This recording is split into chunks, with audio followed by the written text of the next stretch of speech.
Samantala, vehicular accident naman ang naitala doon sa bahagi po ng Mindanao, partikular dyan sa may Sarangani Province. 2 naitalang patay, 10 naman ang sugatan. May update ang Bombo Radio Jansan. Nauwi sa areglo ang nangyaring banggaan ng pampasaherong utility van at wing van na nangyari sa Purok Agdao, Barangay Talos, Malungon, Sarangani Province.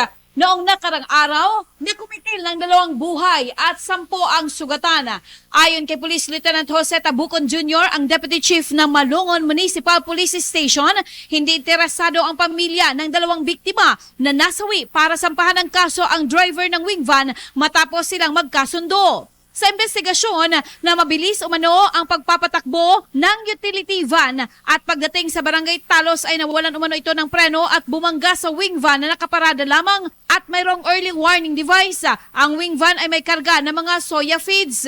Ibinunyag ni Tabucon na kinapanayam na niya ang driver ng utility van na tumanggi na ito ay nakainom habang nagmamaneho. Nilinaw naman ng opisyal na 2 lamang at hindi 4 ang nasawi sa banggaan. Yung van natin, ma'am, nag-malfunction, allegedly, ma'am, nag-malfunction ang brake, ma'am, ng Toyota Hiace.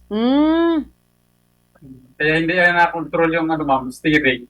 Bumangga sa doon sa nakaparadang wing van, ma'am, na may kargang mga soya feeds. Medyo malakas talaga yung impact na nangyari, ma'am. Yan ang ulat mula rito sa himpilan ng Bombo Radio Jansan para sa Bombo Network News. Ito si Bombo May Declaro para sa the number 1 and most trusted radio network in the country, Bombo Radio Philippines. Basta Radio, Bombo!